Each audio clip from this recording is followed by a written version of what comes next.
بسم الآب والابن والروح القدس الإله الواحد آمين. سيرة القديس البابا كيرلس السادس رجل الصلاة بصوت القمص أنطونيوس يونان راعي كنيسة السيدة العذراء مريم والأنبا أثناسيوس بلوس أنجلوس. بركة صلوات وطبات فلتكن معنا جميعا آمين. نبتدئ بمعونة الله على ان احنا نسجل دلوقتي سيرة واحد قديس عظيم في الكنيسة، نقدر نعتبره قديس القرن العشرين، اللي هو ابونا المحبوب البطريرك البابا الانبا كيرلس السادس نيح الله نفسه. واظن ان كلنا او اغلبنا عصرناه وسلمنا عليه وخدنا بركته وعشنا معاه وشفنا الفضائل اللي كانت فيه والنعمة اللي كانت عليه، لأنه تنيح قريب، يعني هو تنيح في 9 مارس سنة 1971، يعني قبل الأنبا شنودة الحالي على طول. وسيرته جميلة ومشجعة وتورينا ازاي ان ربنا في كل جيل من اجيال الكنيسة بيصل لنا واحد قديس صانع معجزات، لازم في كل جيل من اجيال الكنيسة. يعني مثلا تقرا في الاول مثلا في القرن الثامن عشر كان في الانبا صليبان ابو طرحة اسقف المنوفية، مثلا جه بعد منه الانبا برام اسقف الفيوم، جه بعد منه البابا كيرلس السادس. كل جيل بيطلع فيه واحد قديس عظيم يصنع معجزات عشان يورينا ان ربنا موجود في الكنيسة، زي ما قال التلاميذ، قال لهم ها انا معكم كل الايام والى قضاء الدهر. ابونا الانبا كيرلس ده بدأ حياته الاول كان راهب في دير البراموس، عاش فيه شوية وبعد كده راح سكن في مغارة في الجبل، عاش فيها شوية عشان كده كان اسمه المتوحد، سكن في المغارة وبعد كده قعد شوية في المغارة دي وبعدين نزل القاهرة، سكن الاول في طاحونة هوا، كان اصلا بتاع الجيش الانجليزي في مصر عتيقة، وقعد فيها برضه مدة. والجماعة ادوها له، يعني ادوها له كده، كسروا القانون عشان يدوها، لان ما كانش اصول واحد يقعد في اماكن محظور السكن فيها. يعني عاش فيها شوية وكان ربنا معاه، ولو انه كانت حتة مقطوعة جدا. يعني لو واحد فيكم راح دلوقتي الطاحونة دي خاف يروح لحتة مقطوعة في وسط الجبل. انا فاكر كان اللي بيودي له المية كان واحد سقة مسلم، يعني يودي له المية كل مثلا يومين ولا حاجة، يروح يوديهم قربة مية لأبونا مينا، كان اسمه أبونا مينا في الأول، أبونا مينا البراموسي متوحد. هو بيحكي الأنبا كيرلس بيقول لك إن في وقت من الأوقات الراجل ده غاب عنه كام يوم ورا بعض وهو احتاج لمية وما لقاش مية، وطبعا ما يقدرش يجيب مية في حتة مقطوعة في الجبل زي كده، مفيش حد بيروح عنه. فأهو بقى ساكت يصلي يقول له يعني ربنا يبعت لنا المية في الليلة دي. الراجل اللي كان بيودي له الميه كان بيروح يروح يبيت الليله في السيده زينب، في الجامع بتاع السيده زينب.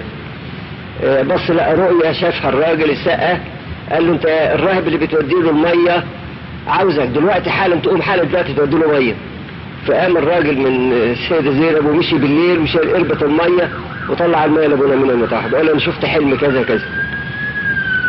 عاش شويه في الطاحونه دي لغايه لما العساكر قالوا له لا ما تسكنش في وسط حتة حربية زي كده، وطلعوه منها. راح سكن شوية في كنيسة الملك القبلي في مصر عتيقة، انا زرته فيها. وراح سكن بعد كده في كنيسة بابليون الدرج، كنيسة العذراء بابليون الدرج في مصر عتيقة. كنا احنا بنروح يعني كان الشبان بتاع كنيسة المطونس اغلبيتهم كانوا بيروحوا يترفعوا على ابونا إلاديوس اللي هو كان كنيسة العذراء بتاع بابليون الدرج، وكان هو ساكن في تاني دور في الكنيسة. قعد شوية في كنيسة بابليون الدرج دي وبعدين ابتدى يفكر انه يشتري ارض ويبني كنيسة جديدة في مصر عتيقة. وفعلا لقى حتة ارض كانت رخيصة، كانت ب2 جنيه المتر هناك في اخر مصر عتيقة خالص عند القطر بتاع سكة حلوان. راح اشترى حتة ارض هناك، وحتى كان بيشجع الناس المسيحيين انهم يشتروا حواليها عشان يعني يقول لك الكنيسة تبقى محاطة بالمسيحيين. واشترى الارض وخلاص، فاضل بقى المباني، هو فلوسه خلصت على كده، ما عندوش بقى فلوس تاني. فقعد يفكر هيبني الكنيسة ازاي. فقال لك حط في مخه واحد باشا كان عنده عمارة كبيرة قوي في شارع فؤاد الاول قدام المحكمة المختلطة كده، قال لك اروح له واقول له على المشروع اللي في مخي انه يبني كنيسة. فانا واحد باشا زي ده غني قوي، كان غني قوي يعني، فقال لك يقدر يبنيها لوحده حتى لو حب. وفعلا راح له العمارة بتاعته اللي في قدام المحكمة المختلطة، وطلع في الاسانسير لغاية الدور بتاعه فوق ودخل وقعد. جه الباشا قال له انا راهب وانا شاري حتة ارض في مصر عتيقة وعاوز ابني كنيسة في الحتة دي. فالباشا قال له طيب دخل الباشا غاب شوية وطلع ماسك ورقة بجنيه في ايده، ده التبرع بتاعه يعني. فابونا مينا لما شاف الورقة بالجنيه صعبت عليه نفسه، قال له لا لا لا لا انا مش عاوز فلوس ولا حاجة، مش عاوز فلوس، وساب الجنيه في ايد الباشا ما رضاش ياخده منه، وراح قايم على طول خارج من الشارع. وركب الاسانسير وهو نازل راح مزعق، فربنا قال له ما تذلنيش، انت اللي تبنيها، ده كنيستك وانت اللي تبنيها. وراح الكنيسة هناك على الارض اللي هو شاريها، راح قطع على نفسه حرمانية انه ما يخرجش برجله خارج الارض لما تتبني الكنيسة. وفعلا هو نفذ الحرمانية دي، يعني ما يخرجش كده على حدود الارض، ما يسيبش حدود الارض الا لما تتبني الكنيسة. ودي الحرمانية اللي قطعها على روحه يعني، لان اصلا عرفت الحكاية دي زي ما هتيجي في الحكاية دلوقتي بعدين، ان يعني هيجي الترتيب بتاعها. ان كان والدي بيروح يزوره كتير هناك، وكان هو اب اعتراف والدتي. وبعدين لما بابا جه يعني ظروفه انه هيتوفى، فوصى الوصيه بتاعته الاخيره، قال صلوا عليا، ابونا مينا اللي يصلي عليا مصر عتيقه وتاخدوني تدفنوني على جبل الاحمر. فلما اتوفى رحت لابونا مينا وقلت له يا ابونا مينا بابا كان موصي بكذا وكذا. قال لي بس انا قاطع حرمانيه على نفسي ما اخرجش بره الارض، فعشان كده مش هقدر يعني دلوقتي انتوا هتجيبوه مصر عتيقه هنا، فالناس اللي هيبقوا يعزوا هيتشحططوا مشوار بعيد قوي، فاحسن حاجه تصلوا عليه في كنيسه بنطلس جنبكم في شبرا. وانا ابعت ابونا مكاري السورياني، كان وقتها مترهبن عنده جديد اللي بقى الانبا صموئيل، ابعت ابونا مكاري يحضر بالنيابه عني الصلاه. وفعلا عمل كده وراح حضر بالنيابه عنه. كان والدي بقى كان يحبه جدا، كان يعتبره يعني هو اب اعترافه، وكان يقوم الصبح بدري قوي يمكن الساعه 5 من النوم، ياخد اول ترمي 30 يطلع من شبرا يروح مصر عتيقه عشان يحضر القداس معاه كل يوم. بعد ما اتوفى وبعدين رحت له قلت له، قال لي تعالى كنت انا وقتها اترسمت قسيس، قال لي تعالى معايا، تعالى موري لك حاجه يا ابونا. خدني من ايده ودخلني على الهيكل بتاع الرجاله، على المسبح الصغير اللي في هيكل الرجاله. قال لي المسبح ده شاهد عليا على الكلام اللي هقوله ان والدك دخل السماء. قلت له ايش عرفك يا ابونا؟ قال لي كان والدك بيجي يصلي معايا القداس، بتبقى الكنيسه فاضيه يعني، يصلي معايا القداس بدري قوي الصبح. كان بعد ما خلص القداس لازم اغير مفرش المسبح من الدموع اللي نزلت عليه تبل المفرش، فلازم اغير مفرش المسبح. فوالدك دخل السماء وراح نبه على، كان عنده واحد اسمه بشاره، قال له يلا جاهز ل 40 قداس بتوع عمك يوران. هو كان يظهر موصي ب 40 قداس يعني، فبدا على طول القداس بتوعه. المهم ان بدا خدمته حلوه قوي يعني. ربنا بقى اعطاله لما حبس روحه في الارض، ربنا اعطاله موهبه شفاء الامراض واخراج الشياطين. فالموهبه ابتدت تبان بقى، اللي عنده عيان يجيبه له يصلي عليه، اللي عليه يروح نجس. انا حضرته كتير وهو بيطلع ارواح نجس، حاجه بمنتهى القوه والعظمه. فربنا اعطاله بقى السلطان ده، اخراج الشياطين وشفاء المرضى. والفلوس جات له من هنا ومن هنا بقى، كل واحد ربنا يشفي له العيان بتاعه ويدفع له في فلوس للكنيسه. كانت الفلوس لما تيجي يقول لي هادي يا جبرائيل، مش عارف كان اسمه بشاره ولا ايه، يقول لي يلا تجهز بكره الاسمنت والزلط والرمل وبتاع، الفلوس جات يا ابني. يروح ينبع على البنا والبنائين ويشتغلوا في الكنيسه، الفلوس تخلص يبطلوا. كانوا بالطريقه دي. لما خلص الكنيسه بناها وراح عمل جنب منها كمان بيت للطلبه الجامعيين، كان بيت مبروك جدا جدا، وكل الطلبه الجامعيين اللي يجوا يسكنوا من الارياف جايين مثلا من المحافظات المختلفه وجايين جم يسكنوا عنده، كان لازم يحضرهم التسبيحه نص الليل وصلاه المزامير معاه ويطلعهم قديسين. منهم واحد يعني ربنا يصبحه بالخير موجود دلوقتي عندنا في المنصوره، دكتور صيدلي وفاتح خانه كبيره قوي في المنصوره، وكان واخد الصيدليه مده الصيدله كلها قضاها عند ابونا مينا المتوحد. فكان يقعد يحكي لنا على ازاي كان بيرعى الشبان الجامعيين دول ويهتم بيهم. بعد كده ابتدت بقى الافكار، الشعب لما تنيح الانبا يساب ابتدوا يختاروا حد عشان يحل محله، فحط ابونا مينا المتوحد من ضمن الناس المرشحين. وحتى اللي حطه كان الانبا اثناسيوس مطران بني سويف، حطه في اخر يوم لتقديم الاسماء، وحطه من وراه من غير ما يقول له. وبعدين قال له انا حطيت اسمك. وبعد كده عملوا الانتخاب، وبعد الانتخاب القرعه. كان في الوقت ده انا فاكر ان يعني واحده شافت له رؤيه جميله وراحت قالتها له في الكنيسه، قالت له يا ابونا انا شفتك لابس برنس زي البطاركه وتاج على راسك زي البطاركه، ومعاك 3 بطاركه عظام بالتيجان والبرانس، وماسكينك كده في دراعتهم انجاجيه كده وانت في وسطهم. ساعة ما قالت له كده راح مزعق، فربنا قال له كنت هتريد انت تعني ودموعه نزلت، وفعلا طلعوا في الورع. هو كان يعني الناس كلها كانت متوقعة تقريبا انه اللي هينجح، لان كنت لما تشوف شكل ابونا مينا المتوحد ده تحس ان فيه روح الله، ان هو فعلا هيبقى البطرك. فكان الشكل بيبان يعني. وعلى ذلك انتخب البطرك واترسم، وكان الرسامة بتاعته رسامة عظيمة جدا جدا. الشعب كان كله فرحان، وربنا بقى تمم الرسالة بخير. وبعد كده ابتدت المواهب بتاعته تبان. هو بقى انتقل من مصر العتيقة وراح سكن في البطرخانة القديمة اللي كانت في كلود بيه، وقعد في البطرخانة القديمة دي رممها وجددها، وابتدى على طول يضع الحجر الأساسي للكنيسة الجديدة بتاعت أمبرويس، اللي هي البطرخانة الجديدة الحالية دلوقتي اللي بيكملوا فيها دي بتاعت الأمبرويس. هو وضع لها الحجر الأساسي، والحجر الأساسي اللي وضعه كان هو ومعاه الرئيس جمال عبد الناصر، وكان الامبراطور هيلاسلاسي. كانوا عاملين احتفال عظيم جدا جدا، وكان حاضر فيه كمان بطرك السريان الارثوذكس، وكانت مجموعه كبيره قوي قوي كانت حاضره. بعد كده بقى ابتدت المواهب بتاعته تبان.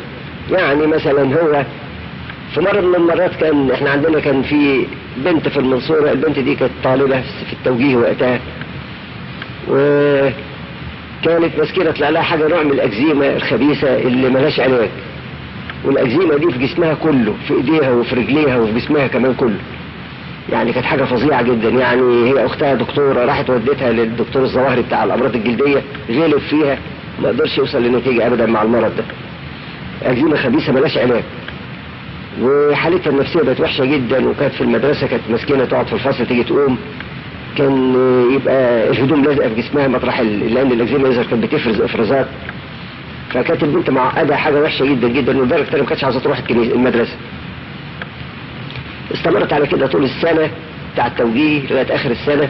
كان الانبا كورولوس كان يترسم بطرك، وبعدين قالوا لها ده الانبا كورولوس بيعمل معجزات والناس كلها بيروحوا له، العيانين كلهم بيروحوا له. فالبنت اتشجعت وفعلا خدناها كلنا. يعني خدنا، انا رحت معاها ومجموعه راحت معاها كمان، وقلنا نروح كلنا البطرك عشان يصلي لها، لانها كانت عزيزه علينا كلنا، كانت خادمه كويسه.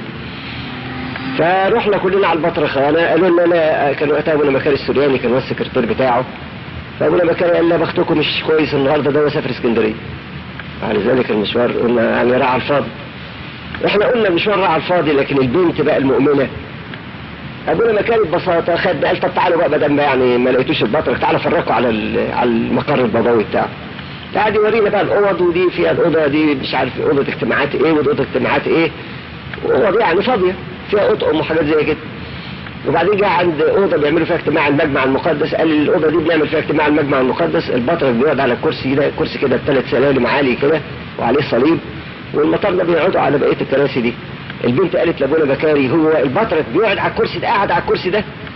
قال لها اه قاعد على الكرسي ده. راحت البنت ماسكه في الكرسي وهاتي عياط وتبص في الكرسي وتعيط بعياط بشكل فظيع جدا، مسكت فيها ما تسكتش ابدا. احنا يعني قلنا يعني سيبها تعيط بقى تفش يعني همها وتعافى.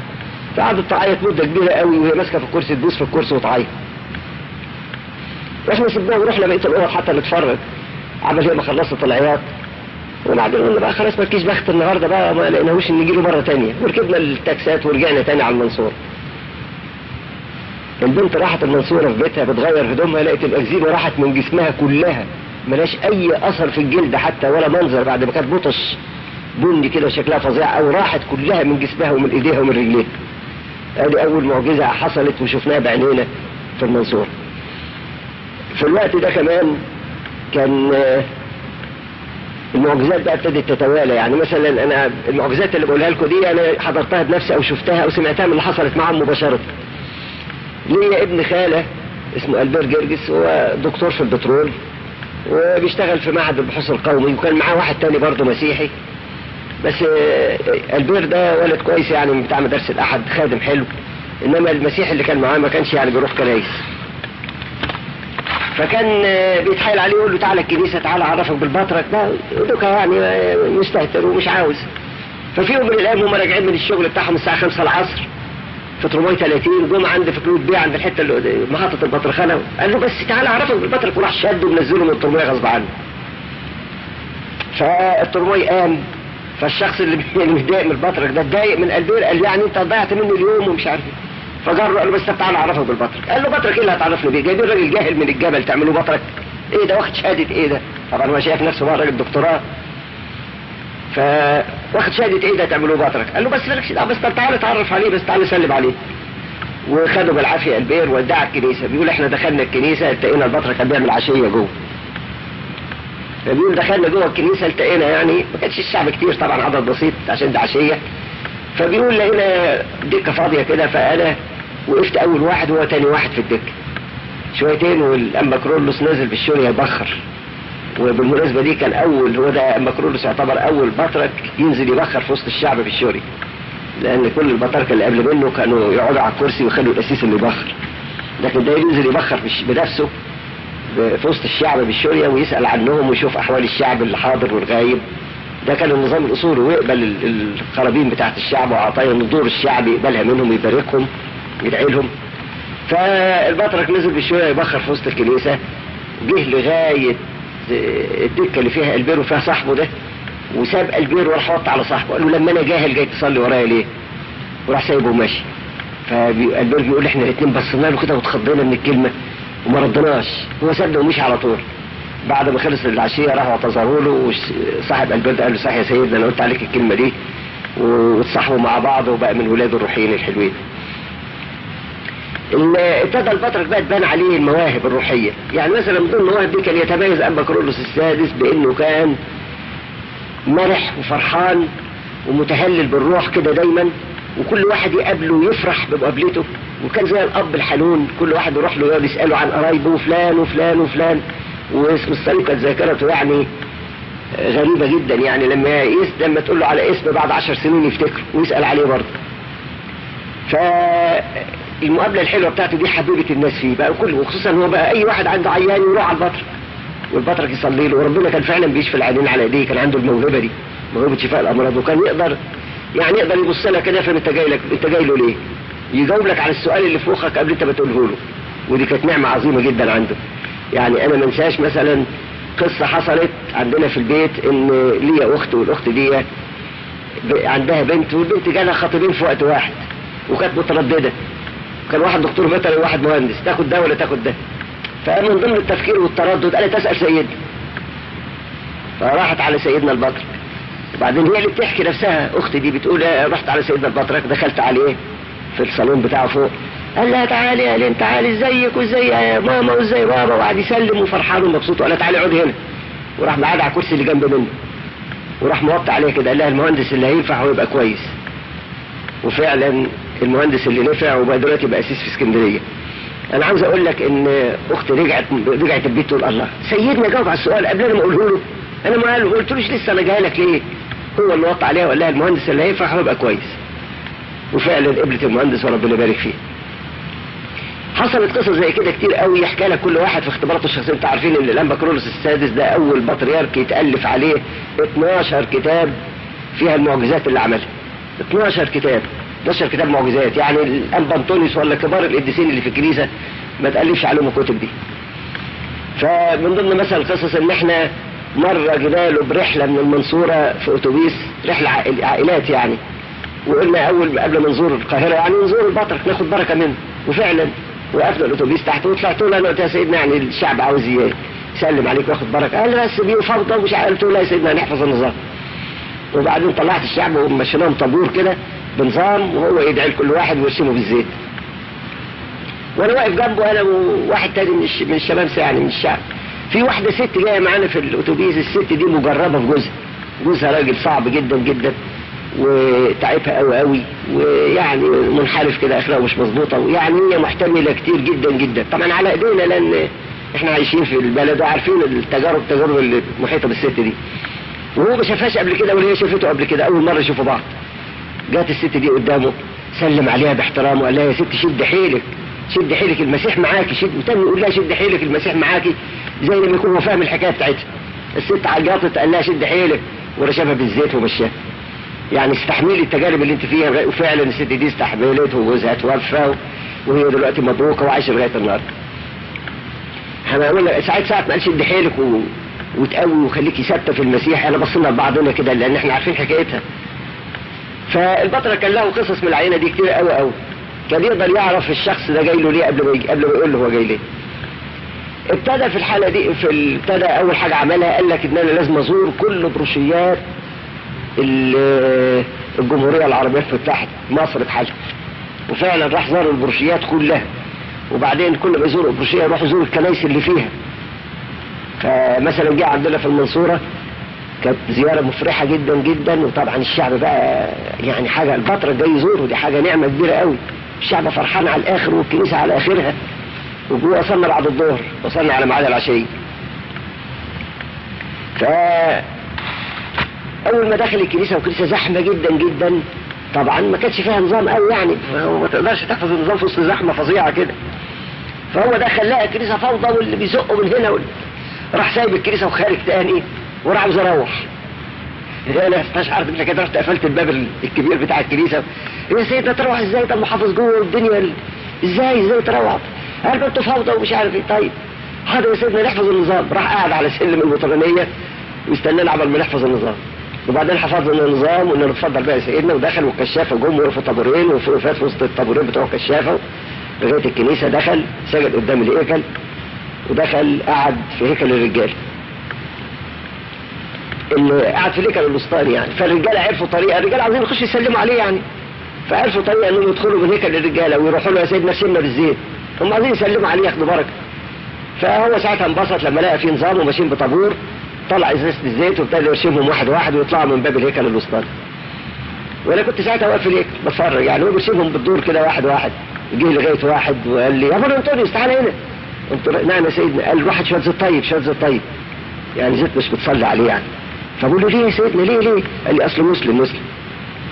وفعلا رحت جبت له شويه زيت طيب مش بتصلي عليه يعني، ورسمه وطبطب عليه برضه ورضاه وطلعه. بعد كده بعد ما خلص رسم الناس اللي دخلوا له من الهيكل، نزل بقى يبارك الشعب وبيبخر وبيصلي العشيه، فبيبخر بالبخور في وسط الشعب. وفوجئ بواحده ست، الست دي راحت ماسكه خصله من دقنه والا تقلع الخصله بايدها. طبعا حاجه بتوجع، حاجه متعبه قوي يعني، واحد الست بتشد خصله من شعر دقنه وضربت الصليب في ايدها، سيبي وخبطها بالصليب، ودي كان ماسكه في الخصله مش عاوز الست. وطلع ست مسلمه اللي عاوزه تاخد بركه منه تشد خصله شعر من شعر دقنه وقال تاخدها بركه، بس من كتر ضربه بالصليب على ايدها لانها بتوجعه طبعا قوي، فالست سابت الخصله. بعد كده سيدنا البطرك بقى كان هيبات فوق في المطرانيه او كانوا مجهزين له المطرانيه. انا كنت حاضر ساعتها وشايف بنفس المعجزه دي يعني. هو طلع فوق في تاني دور، المطرانيه في تاني دور، فطلع فوق. كان في واحد عندنا سايخ في البلد وكان ابنه شاب كان عنده سل في الدرجه الثالثه. طبعا احنا عشان عايشين في البلد عارفين الحكايه دي، وكان بيتعالج في المستشفيات والحاجات دي. فامه جابت الولد وقالت البطرك يصلي عليه ويشفيه. جابت الولد، جه شايلينه الرجاله من العربيه تحت لغايه تاني دور، شايلينه على ايديهم بايديهم ورجليه، لان الولد حالته فظيعه قوي يعني، مش قادر يقف على حيله نايم. وشايلينه كده سطيحه كده وطلعوه حطوه على الارض قبل الاوضه بتاعت سيدنا البطرك بشويه كده، في يعني زي فسحه كده. وبعدين البطرك خلص العشيه وطالع فوق يستريح. الولد يا سيدنا فلان عيان بتاع صلي له بتاع. البطرك راح موطي راكع على ركبه على الارض، لان الولد كان نايم على الارض، راكع على ركبه ومسك راس الولد وابتدى يصلي بحراره قوي، طبعا نفسه في نفسه. انا لما شفت كده رحت اوشوشه قال فوق، يا سيدنا ابعد نفسك عنه، ده عنده يعني تعبان وعنده سل وبتاع، ابعد نفسك عنه. ولا سأل فيا، قعد يصلي مده كبيره على راس الولد وهو ماسك راسه كده بايده. وبعد الصلاه البطرك قام وقف وقال له الولد انزل يالا، الولد روح. راح الولد قايم منطور ونزل على السلم قدامنا كلنا، روح وامه اتزرغت والدنيا كلها اتزرغت. والولد تشوف ساعتها اول ما الولد انزل على السلم روح يالا، قام الولد روح على طول. بعد كده البطرك بقى كان متعود بيصلي كل يوم قداس. انا بقى كنت اعرف عنه الحكايه دي، الشعب ما تنبهش ان البطرك هيصلي قداس بدري. انا جيت من البيت بدري على اعتبار يعني اخدم معايا اساعد. شويتين وبصيت لقيت بقى الناس قالوا لبعضهم ده سيدنا هيصلي، لا الهيكلين بتوع الرجاله استتكملوا كلهم. وبعدين بقى كان في بقى اعترافات، كل دول عاوزين اعترافات. فانا كنت في هيكل الستات باخد اعترافات ومش واخد، في واحده ست ما اعرفهاش يظهر من بلد جنب المنصورة ولا حاجة، وجاي تقول لي يا ابونا انا قمت الصبح خدت حبة دواء وشربت بق مية، لكن انا قالوا لي ان البطرك بيصلي، فانا جيت عاوز اتناول ضروري عشان مرة في عمري اتناول من ايد بطرك، فانت دلوقتي هتحرمني من المناول عشان انا شارب حبة دواء؟ طب لكن ده مرة في عمري هتناول من ايد بطرك. فانا قعدت افكر في الكلمة اللي قالتها دي، لقيت لها حق صحيح، ده مرة في عمرها، هي تعيش لما تشوف بطرك تاني او تتناول من ايده. قلت لها طبعا انت عارفه ان ده غلط؟ قال انا عارفه انه غلط ومش هكرره تاني، ده بس مره في عمري هتناول من ايد بطرك. قلت لها طيب زي بعض الله يحلف، وقلت لها الحل على كده ورضيت بالحكايه دي. الست دي طبعا دي واحده ست من ضمن مثلا 200 ست ولا حاجه، فجينا ساعه المناوله كان البطرك هو اللي بيناول الجسد، وقفوا طابور ولازم بقى الشمامسه موقفينهم طابور عشان يبقى في نظام يعني.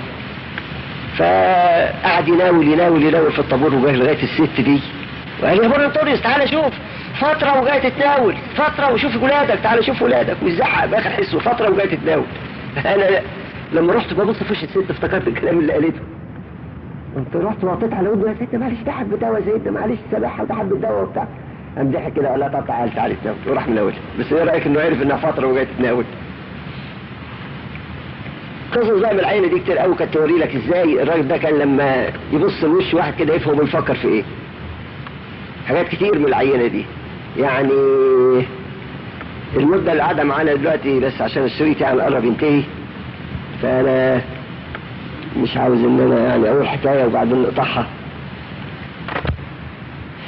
طب نحكي حكاية في الجزء اللي فاضل من الشريط ده. حصلت قدامنا الحكاية دي، كانت في البطرخانة، وكان سيدنا البطرك فوق قاعد في القصر بتاعه، والناس كلهم بيطلعوا بقى بالدور يسلموا كده توابير، يسلموا عليه ويدعي لكل واحد ويصلي لكل واحد وينزل. وبعدين كانت والدتي بتصلي القداس معاه تحت، فهي برضه قبل ما طلعت القداس كان هو طلع قبلها، وابتدى بقى يصلي على الناس اللي يسلموا عليه يعني. هي فوجئت بمنظر غريب خالص. المنظر ده انه هي طالعه على السلم التقت نقط دم على السلم، فاستغربت. كان الفراش بتاع البطرخانه يعني يعرفها، فبتقول له يا فلان ايه نقط الدم اللي على السلم دي؟ انا الست اللي كانت نازله دلوقتي. اتاري اللي حصل ايه؟ اللي حصل ان المعجزه اللي عملها البطرك ان الناس اللي بالطابور اللي بيلف قدامه يسلم عليه من ضمنه جه راجل ومراته بيسلموا. الراجل ساعه وصل للبطرك راح موطي على رجل البطرك، ماسكها ويبوس في رجل البطرك ويعيط ويقول له يا سيدنا خلصني منها، اللي بطنها مش ابني. البطرك يقول له يا ابني حرام عليك يا ابني ما تقولش كده. يقول له يا سيدنا اللي بطنها مش ابني خلصني منها. والراجل يعني عمال متاكد يعني من كلامه، والبطرك يقول له يا ابني حرام عليك ما تقولش كده، ودوخه مصمم وعمال يعيد. البطرك لما بيقولهاش فايده قال يا ابني كان من الله يثبت وكان من الشيطان ينزل. بس دي الكلمه اللي قالها له. وبعدين جاء الراجل مشي، جت الست تسلم قال لها، راح شايل ايده منها كده قال لها بعيده ما رضيش يسلم عليه، شال ايده منها. الست نزلت مشيت ورا جوزها، وهم نازلين على السلم الرخام بتاع البطرخانه من تاني دور، الست سقطت على السلم، الدم ابتدى ينزل عاص السلالم بتاع البطرخانه. ادي المعجزه الحلوه اللي عملها اللي اظهر فيها اراده ربنا. قال ان كان من الله يثبت وكان من الشيطان يزول، وعلى ذلك زال وهي نازله على سلم البطرخانه. نكمل الحديث عن الانبا كيرلس السادس، ربنا ينفعنا بصلواته. السياسه بتاعت انبا كيرلس السادس انه كان يقول لك ان عاوز اغير النظام بتاع الرهبانه واغير نظام رسامه الاساقفه. يعني كان الاساقفه في وقته كانوا ما كانش فيهم روح الخدمه قوي زي الاساقفه اللي موجودين دلوقتي، فهو وجد ان خدام مدارس الاحد دول ناس متطوعين للخدمه وعندهم رغبه للخدمه، يعني واحد مرسوم من اجل الخدمه. يعني لما يكون واحد اصله دكتور ولا اصله مهندس ولا اصله كذا وبعدين ساب الوظيفه الحكوميه عشان يخدم في مدارس او عشان يترهبن مثلا، وكان قبل كده بيخدم في مدارس الاحد طول عمره متطوع، ده دليل على انه بيحب ربنا. فاللي زي ده يقول لك لما ارسمه قسيس او ارسمه اسقف اضمن ان هو هيواصل الخدمه بتاعته، فحط في ذهنه انه يرسم ناس من الخدام بتوع مدارس الاحد الحلوين دول. وده كان البطرك اللي بدأ الفكرة بتاع رسامة خدام مدارس الأحد أساقفة وكهنة ونشط بيهم الطائفة. في الوقت ده طبعا الكلام ده ما عجبش المجمع المقدس، يعني ما عجبش المطارنة القدام، كانوا عاوزين يترسم مطارنة زيهم من نوعهم يعني. ده هيرسم بقى مطارنة جامعيين. أول واحد رسمه كان واخد دكتوراه اللي هو الأنبا باسيليوس بتاع القدس، فيعني ابتدى بقى هيرسم عينات جديدة. وعلى ذلك ابتدى شوية احتكاك بسيط. هو اول حاجة عملها حط عينه على مين؟ حط عينه على ابونا انطونيوس السورياني اللي هو الانبا شنودة. الانبا شنودة الحالي، البابا الحالي يعني، ربنا يطول عمره. حط عينه عليه عشان يرسمه، فكل ما يشوفه يقول له يا ابونا انطونيوس عاوز يعني يرسمه اسقف، يقول له لا انا ما ينفعش، ويهرب منه. فما فيش فايده. كان مره الانبا توفيلس اللي هو اسقف دير السوريان كان موجود معاه، فقال له يا انبا توفيلس انا عاوز ارسم ابونا انطونيوس السورياني ده، عاوز ارسمه اسقف. فشوف طريقه يعني. انبا توفيلس قال له بس اسيبها عليا انا ومالكش دعوه، انا اجيبه لك حاجه. فالانبا توفيلس يعمل ايه؟ خد بعضه وطلع على الدير، ولقى ان ابونا انطونيوس السورياني وقتها كان ساكن في المغاره. المغاره كانت تبعد عن الدير كده كام كيلو، وكان هو اللي حافرها ابونا انطونيوس. فراح له على المغاره بعربيه جيب، اللي هو الانبا توفيلس يعني اسقف دير السوريان. راح له على المغاره وقال له يا ابونا انطونيوس انا جاي لك من عند سيدنا، وسيدنا عنده مشكله قانونيه في قانون الكنيسه مش لاقي لها حل. وقعدنا نفكر نقول مين يفهم في قانون الكنيسه، قلنا انت يعني قريت شويه في قانون الكنيسه وعندك فكره. فهو قال طب روح هات لابونا انطونيوس السورياني عشان اساله على المشكله دي اللي مش لاقي لها حل دي، عشان يقول لنا قانون الكنيسه قال فيها ايه. فالكلام خال على ابونا انطونيوس السورياني انه صحيح ان البطرك عنده مشكله مش لاقي لها حل، فهو صدق الحكايه دي. قال له بس انا ما عنديش عمه وما عنديش فروجيه وما عنديش جزمه، لابس شبشب. قال له ما يهمكش بس الحاجات دي تجيبها لك من الدير.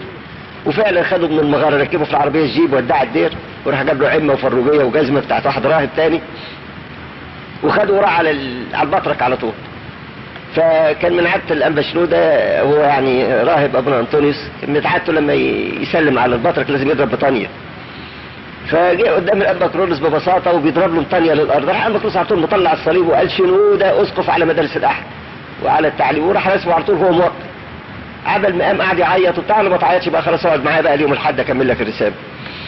وفعلا قعدوا فوق في بيت الضيافه اللي عنده فوق القصر بتاعه. وجه يوم الحد الشمامسه طلعوا عشان يجيبوه يرسموا يعني يكمل الرساله تحت. فهو نازل البطرك وجايب معاه ابونا انطونيوس السورياني ده اللي هو بقى الانبا شنودة. وهم نازلين على نص السلم بتاع البطرخانه وقفوا شويه كده، البطرك وقف شويه يفكر كده والشمامسه وقفوا. قال لهم طب اطلعوا عندها اخوه، اطلعوا عندها اخوه. على ايه؟ على الانبا صموئيل اللي هو كان اسمه ابونا مكاري السورياني، كان ساكن برضه في القصر فوق. اطلعوا عندها لابونا مكاري. فطلعوا نده لابونا مكاري البطرك عاوزك تحت. فنزل لابونا مكاري ما عندوش فكره كمان، قال له اقف جنب اخوك اقف جنب اخوك، وراح موقفوا جنب الانبا شنودة وخدهم الاثنين على البطرخانه رسمهم الاثنين. برضه كان تعيين من الله غريب، وكان بيعين اللي هيبقى بطرك بعد منه، يعني حاجه جميله خالص ان هو اللي رسم ابونا شنودة، ابونا انطونيوس السورياني اسم الانبا شنودة بطرك اسقف على التعليم ومدارس الاحد، وبعدين هو بقى البطرك بعد منه. وبعد كده رسم كمان الانبا غرغوريوس برضه كان خادم مدارس الاحد. يعني رسم بقى مجموعه حلوه خالص من الخدام، وربنا بارك فيهم وعملوا بقى مجمع مقدس تقريبا جديد. يعني اللي حصل بقى ان قامت الغيره والحسد والمطارنه القدام قالوا لا ايه ده هيدخلوا بقى عرق جديد بقى في المطارنه. قالوا له لا، قالوا بعضهم لا ده ما ينفعش يبقى بطرك لان ده راجل بتاع صلاه وصوم، احنا عاوزين بطرك ادارجي، مش عاوزين بطرك يقعد يصلي ويصوم وكل يوم يعمل لنا قداس، احنا عاوزين بطرك يدير الكنيسه يبقى راجل ادارجي، ده ما ينفعش. وفعلا تزعم الموقف ده 3 مطارنه. ال3 دول هم اللي ابتدوا يهيجوا بقيه يعني شويه اتباع منهم يعني وافقوا على رايهم وقالوا لك عاوزين نشيله ونعمل واحد قائم مقام ولا حاجه. اللي حصل ان 2 منهم من المتحمسين دول هم اصلهم قالوا لو عملنا اجتماع للمجمع المقدس عشان ناخد منه اقرار بان احنا نعزل الانبا كرولوس، المجمع مع بعضه مش هنقدر ناخد منه الاقرار ده. فقالوا احسن طريقه احنا نكتب القرار بتاع المجمع ونمضيهم فرادة، نمضي المطارنه فرادة في الابرشيات، يعني 1 أو 2 يروحوا على كل مطران يمضوه من ورا الثاني عشان يقدروا يأثروا عليه شخصيا يعني لوحده. وفعلا 2 خدوا القرار ده ونزلوا على الصعيد عشان يمضوا مطارنه الصعيد. ال2 دول يمكن سمعت عنهم لانها طلعت طبعا الحادثه دي في الاهرام، كانت حادثه جامده جدا.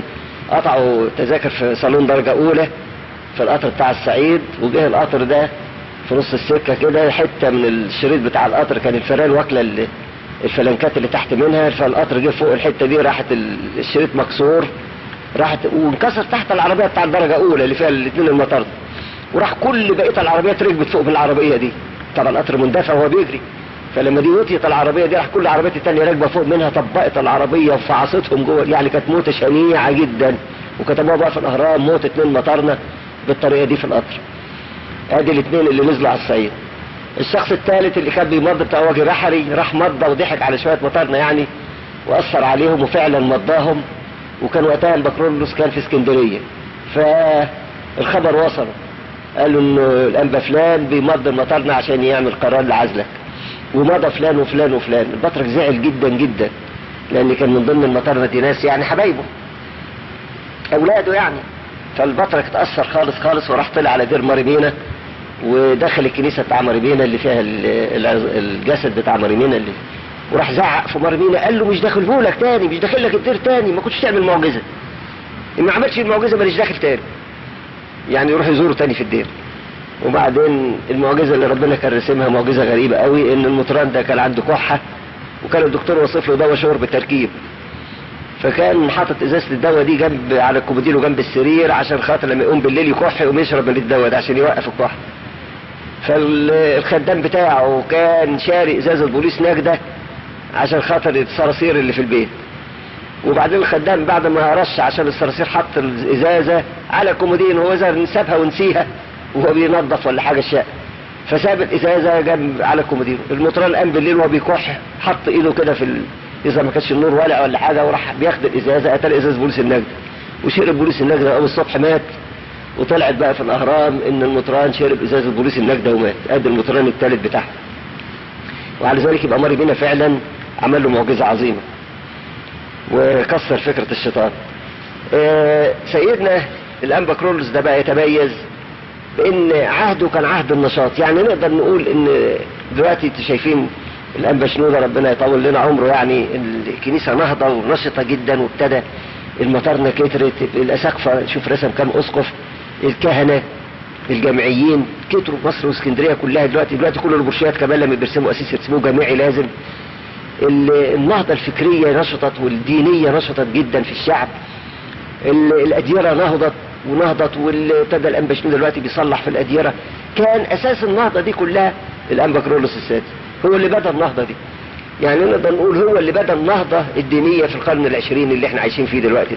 فمثلا الأنبا كرولوس كان حبيبه ماريمينا، هو اللي حط الحجر الأساسي بتاع دير ماريمينا الحالي الموجود دلوقتي، وهو اللي بناه واشتغل. كان اول كنيسة واحدة كده وشوية قلالي صغيرين بقوا كنيستين، وفي الاخر قبل ما يتنيح بنى الكنيسة، يعني ابتدى فيها او اتبنى اغلبها وهو موجود. الكنيسة الكبيرة قوي بقى بتاعت ماريمينا اللي فيها 7 هياكل، كنيسة ضخمة جدا تعتبر يعني حاجة غريبة قوي في الضخامة، 7 هياكل في الكنيسة. فالدير نشط وابتدى بقى الرهبانة فيه والرهبان كتروا فيه، فهو اللي بدأ النهضة دي. مثلا الكاتدرائية الكبيرة هو اللي بداها. مثلا العذراء حبت يعني فرحانة بالعصر الحلو بتاع بكرولوس السادس، ظهرت في كنيستها في الزيتون، وابتدى الظهور الغريب بتاع العذراء سنة 68. قعدت طبعا انتوا عارفين ان سيدنا الانبا كرولوس ده اترسم في 10 مايو سنة 59 وتنيح في 9 مارس سنة 71، يعني قعد حوالي 12 سنة. في ال 12 سنة دي بقى العذراء كانت بتظهر في كنيسة الزيتون وتعمل معجزات عظيمة. انا فاكر مرة واحد راح سأل انبا كرولوس وقال له يا سيدنا ده العذراء، يا سيدنا انا كنت امبارح هناك في الكنيسة وشفنا العذراء شكلها كذا وكذا. فواحد بيسأل سيدنا بيقول له يا سيدنا انت ما بتروحش ليه تشوف العذراء في الزيتون؟ قال لهم يا ولاد العذراء معايا كل يوم، ما انا بشوفها كل يوم معايا. يعني هو مش محتاج انه يروح لغاية الكنيسة الزيتون يشوف العذراء، العذراء يظهر كانت بتظهر له ولا حاجة وهو بيصلي، فهو يعني بيقول العذراء معايا في كل يوم. يعني ما تنساش ان المعجزات الغريبة بتاعته خلت الناس الغرب يهابوه ويخافوه جدا. يعني كان الرئيس جمال عبد الناصر مثلا يخافوا ويهابوا جدا. يعني انا مثلا حكالي حكاية الانبا تيموساوس اللي رسمني قسيس في المنصورة، كان اصل الانبا كرولوس وقتها كان كل ما يدي تليفون للرئيس جمال عبد الناصر عشان يروح يزوره في البيت عشان يعرض عليه مشاكل الطائفة، يعني الناس يردوا عليه في التليفون يقولوا له ده مش فاضي، ده مسافر، يعني مش بالطريقة دي، فما يعرفش يعمل ميعاد. وبعدين لما كررت الحكاية كم مرة راح جمع 5 مطارنة كبار في السن، يعني من ضمنهم كان الانبا تيموساوس بتاع الدقهلية، وقال لهم يلا نروح على بيت عبد الناصر على طول من غير اذن. وفعلا راحوا كلهم على بيت عبد الناصر من غير اذن ودخلوا على طول على البيت. فعبد الناصر جه قابلهم، وكان عبد الناصر لما يوجه الكلام للبطرك يقول له يا والدي، ده سيدنا اللي قال لي الحكايه دي، سيدنا الانبا تيموساوس قال لي كان كل ما يوجه الكلام للبطرك يقول له يا والدي. فجه عبد الناصر وقال له يا والدي، هو بس بيقول له يا سيادة الرئيس صح ان انا اطلبك في التليفون كذا مرة، اللي بيرد عليا يقول لي ده مش فاضي، ده فاضي، ده مش موجود، ده مش عارف مسافر بالطريقة دي.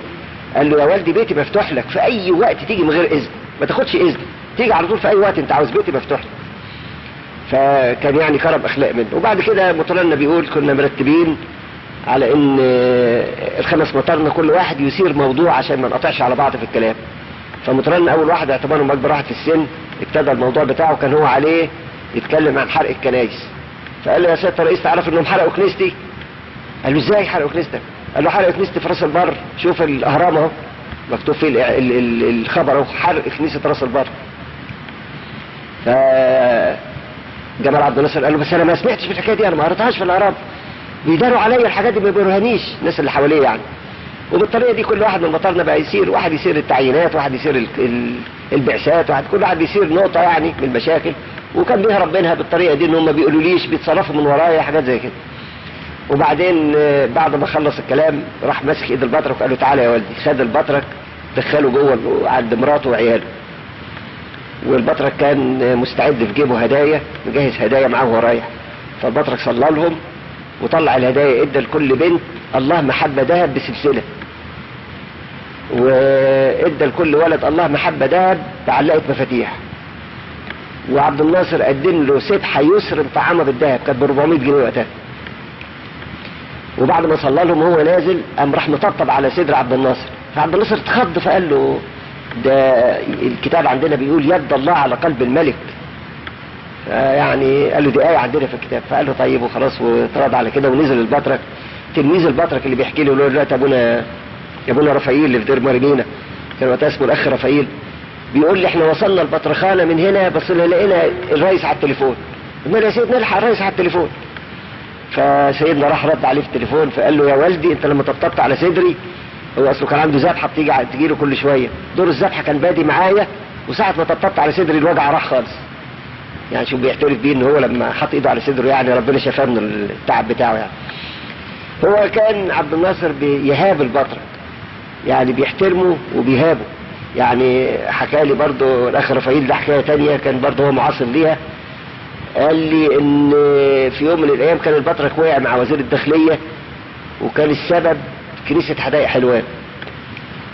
يعني كنيسه حدائق حلوان كان البطرك، كان الشعب اشترى ارض وعايزين يبنوا كنيسه، واصل الارض دي كانت جنب بيت سكرتير الوزير، وسكرتير الوزير مش عايز الارض اللي جنبه تبقى كنيسه، فابتدى يتحدى انه مش هتبقى كنيسه. البطرك قال لك لا لازم تبقى كنيسه، فابتدى تحدي الاثنين قدام بعض. سكرتير الوزير يعمل ايه؟ راح طبعا الوزير مع السكرتير بتاعه، راح جايب كردون عساكر حطه حوالين الارض عشان الأقباط ما يخشوش يعني من ورا الحكومه يصلي. البطرك راح جاب الأب بنيامين المتناح بتاع المنوفيه اللي كان قداسه جميل قوي ده معزي، وقال له اما بنيامين خد ترابيزه حطها في شنطه العربيه واللوحه المكرزه والعده وروح صلي القداس ولو غصب عنه في الارض. اصل كان زمان في فتوى من مجلس الدوله ايام السنهوري باشا تقول ان اي ارض يتصلى فيها مره واحده تبقى كنيسه، ما يمكنش هده. وعلى ذلك قال له روح صلي ولو غصب عنه. فالاب بنيامين راح على الارض لقى كردون عساكر حوالين الارض مش هيعرف يدخل، فيعمل ايه؟ راح مطلع الترابيزه حطها في الشارع جنب الارض وحط عليها العده، والشعب ديري الشعب كله بتاع حلوان جه طبعا ملا الشارع كله للاخر، ووقف المطران صلى القداس في الشارع. فده كان تحدي صعب، وكان بعدها على طول العيد عيد الميلاد كان جاي، فالبطرك قال له مش هعيد، وزعل على انه مش هيعيد هيطلع الدير يعني. وفعلا طلع الدير دير مرمينا زعلان على ان تاني يوم مش هيعيد مفيش عيد. فالحكايه دي طبعا هتزعل عبد الناصر يعني هيقعوا بعضهم. فهو رافائيل يقول لي واحنا راكبين العربيه بقيت شعر ان سيدنا يعني عمال يفكر قوي في المشكله دي. وبعدين بيقول وصلنا الدير، فالربيطه بتاع الدير بيقول له يا سيدنا نظام الصلاه هيبقى ايه الليله دي يعني الاداديس يعني نصلي ازاي؟ قال له روحوا صلوا كلكم، كل واحد يصلي له قداس وسيبوا لي مسبح اصلي انا عليه اخركم كلكم. وفعلا الرهبان راحوا صلوا وناموا دخلوا اوضهم، وهو كان القداس هيبتدي من الساعه 2 الصبح خلص الساعه 4 الصبح. وكان مفيش حد في الكنيسه غير البطرك ورافائيل بس عامل له شماس يرد عليه. وبعدين بيقول اول حاجه قالها، قال كان المكنه كده شغاله النجفه بتاع الدير يعني يولعوا له نجفه مكنه كهرباء شغاله، قال روح اطفي المكنه دي، مش انا عاوز اشتغل على الشمع. فراح طفى المكنه ولعوا شمع في الكنيسه. والبطرك بيصلي ويرد عليه رفائيل، بس رفائيل يقول لي من اول القداس دموعه نازله، عمال يبكي يبكي يبكي طول القداس. يقول لغايه لما خلصنا القداس خالص واتناولنا وكل حاجه وخلصت، قال لي هذا رفائيل. قال له نعم يا سيدي. قال له يا انت ما شفتش حاجه في الكنيسه؟ قال له لا يا سيدنا ما شفتش حاجه. قال له يا ابني ده الكنيسه كانت مليانه، يا ابني ده فرجت روح يا ابني نوضب بالعربيه احنا نازلين مصر. اتاري البطرك شاف الكنيسه مليانه سواح، كنيسه مليانه، البطرك اللي شافهم لا الكنيسه مليانه على اخرها سواح. طبعا رفائيل ما شافش، ورفائيل يقول لي انا رحت صحيت السواق قلت له قوم وضب العربيه سيدنا نازل. فالسواق قام الساعه 4، بيقول خرجنا من الدير الساعه 4 الصبح وصلنا البطرخانه الساعه 8 الصبح. بيقول احنا وصلنا الساعه 8 البطرخانه التقينا عبد الناصر على التليفون، الحق يا سيدنا عبد الناصر على التليفون. فعبد الناصر قال له يا والدي انا عارف انك زعلان مع وزير الداخليه، انا اقلته لك النهارده وما تزعلش. وفعلا عيد وربنا حل الاشكال بسلام.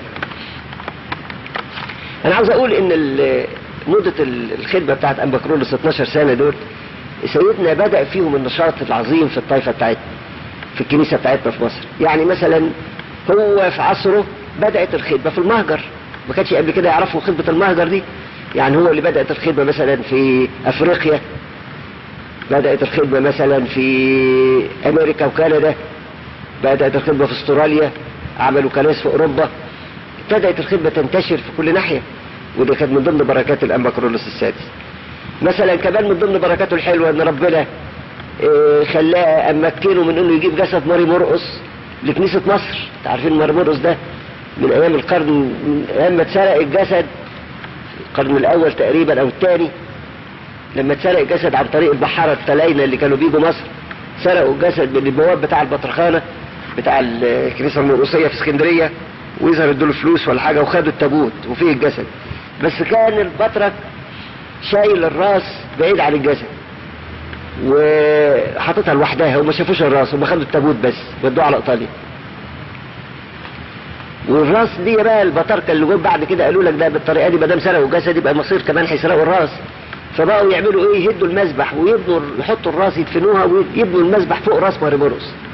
وبعدين كل ما يهدوا الكنيسه عشان يرمموها ويجددوها يخلوا المذبح في مكانه برضه فوق راس ماري مرقس.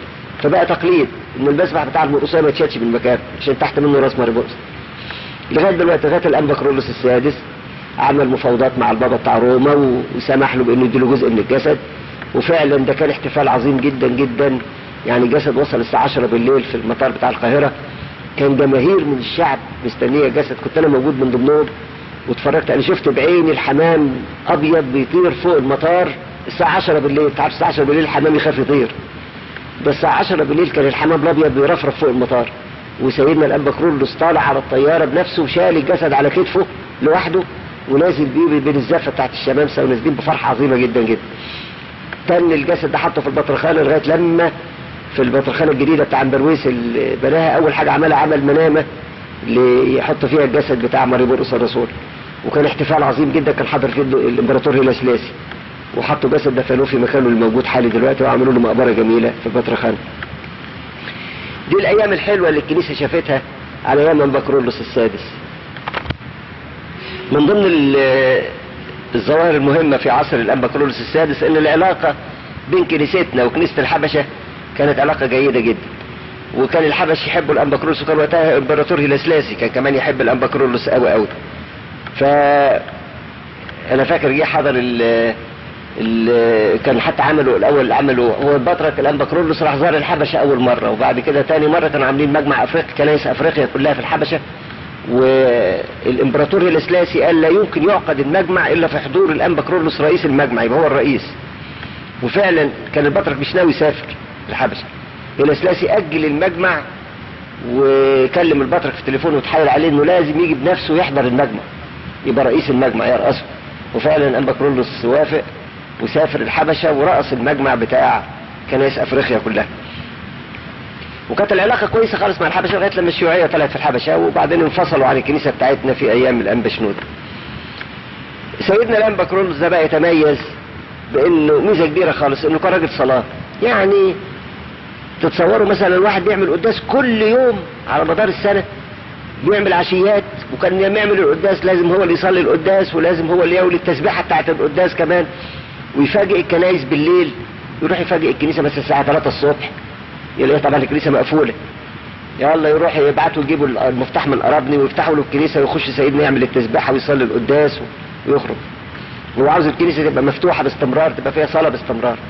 بيعمل قداس كل يوم من اي حياته. يعني لما له 10 12 سنة بس في البطرخانة بطرك، شوف 12 سنة دول فيهم كم يوم، شوف هو صلى كم قداس، كم 100 قداس ولا كم يعني، وكم 1000 قداس صلاهم. حاجة جميلة جدا يعني. ده كان بركة القداسات دي كلها، ما دي اللي ادته المواهب الروحية العظيمة اللي هو كان بيتمتع بيها.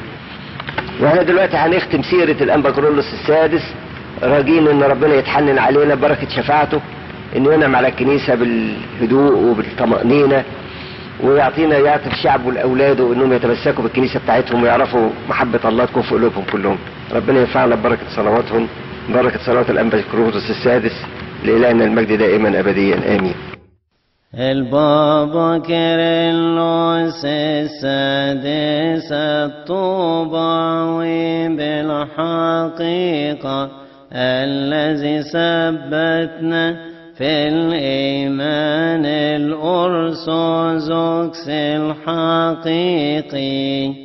اسم فخره واسمك أيها الراهب الطاهر والمتوحد القوي، صديق السواع. بنيت كاتدرائية جديدة والدير العظيم الذي للمرمين، وكنائس كثيرة. أما قلبك فلم يستكبر مطلقا، تعودت القيام وقت السحر في قوتك وفي أمراضك، لتسبح مع الملائكة والقديسين أحبائك. والآن اذكرنا أمام إلهنا ليكملنا مثلك يا بابا كيرلس في المحبة وفي الإيمان. طبيم بشوي سريقون بنيوت ثواب بطريرشيس، بابا كيرلس بمسوء انت بكان النوبينا نبول.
أكسياتي أجيات يتيبا أرثينوس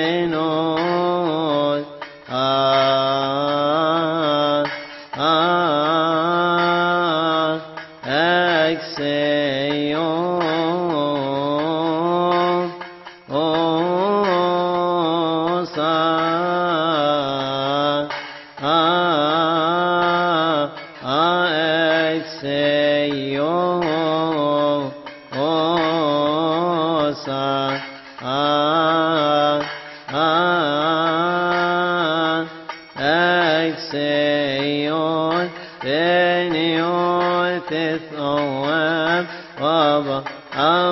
كيرلس بما سوء يا رب اسمعنا يا رب ارحمنا يا رب باركنا